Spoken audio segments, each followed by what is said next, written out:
Hello दोस्तों, welcome to crime tracker channel. दोस्तों, आज हम बात करने वाले हैं बॉलीवुड के मशहूर अदाकारा परवीन बॉबी के बारे में। आज हम जानेंगे परवीन बॉबी के जीवन के कुछ अनसुने किस्से। तो चलिए शुरू करते हैं। दोस्तों, एक समय ऐसा भी था कि परवीन बॉबी बॉलीवुड में सबसे ज्यादा फीस लेने वाली अभिनेत्री थी। उन दिनों परवीन बॉबी का फोटो टाइम्स मैगजीन के कवर पेज पे छापा गया था। हालांकि मैं आपको बता दूं, भारत की वो पहली महिला थी जिनका फोटो इस तरह टाइम मैगजीन पर छापा गया था। यह बात उस जमाने में बहुत मायने रखती थी। दोस्तों, परवीन बॉबी तो वैसे शादी नहीं की थी, लेकिन उनका अफेयर किरण बेदी, महेश भट्ट और अमिताभ बच्चन के साथ रहा था। हालांकि मैं आपको बता दूं, परवीन बॉबी ने अमिताभ बच्चन के ऊपर यह आरोप लगाया था कि अमिताभ बच्चन उनको जान से मारना चाहते हैं। जब यह बात अमिताभ बच्चन से पूछी गई तो अमिताभ बच्चन जी ने कहा, परवीन बॉबी पागल हो गई हैं। दोस्तों, परवीन बॉबी और महेश भट्ट का अफेयर बहुत ज्यादा विवादों में रहा। महेश भट्ट ने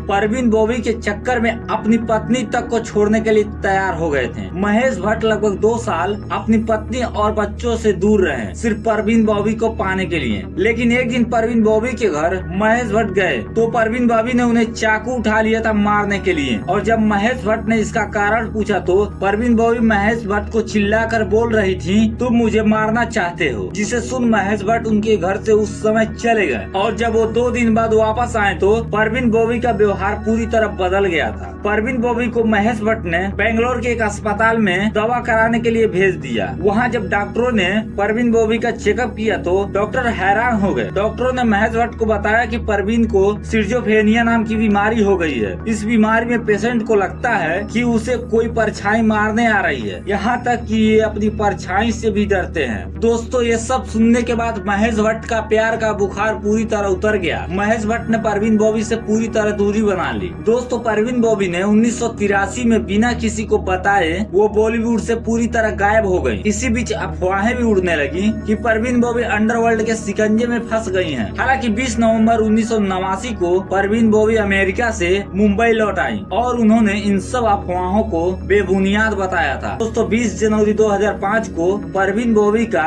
उनके जुहू वाले फ्लैट पर उनकी रहस्यमयी मौत हो गई। उनके मौत के बाद महेश भट्ट ने 2006 में परवीन बॉबी और अपने अफेयर के ऊपर एक फिल्म बनाई। उस फिल्म का नाम था वो लम्हे, जिसे दर्शकों ने ज्यादा पसंद नहीं किया। लेकिन महेश भट्ट ने एक मीडिया इंटरव्यू में बताया कि मैंने इस फिल्म के माध्यम से अपने दिल की गहराई को दुनिया के सामने लाया था। दोस्तों, परवीन बॉबी जब मरी तो उनके पास उस समय करोड़ों रुपए के फ्लैट और करोड़ों रुपए की उनकी खानदानी जमीनें थी, जिसे बाद में 80% गरीबों में बांट दिया गया। दोस्तों, आपको ये कहानी कैसी लगी हमें कमेंट के माध्यम से जरूर बताएं। और अगर हमारी मेहनत आपको पसंद आई हो तो हमारे चैनल को लाइक करें, सब्सक्राइब करें। जय हिंद, धन्यवाद।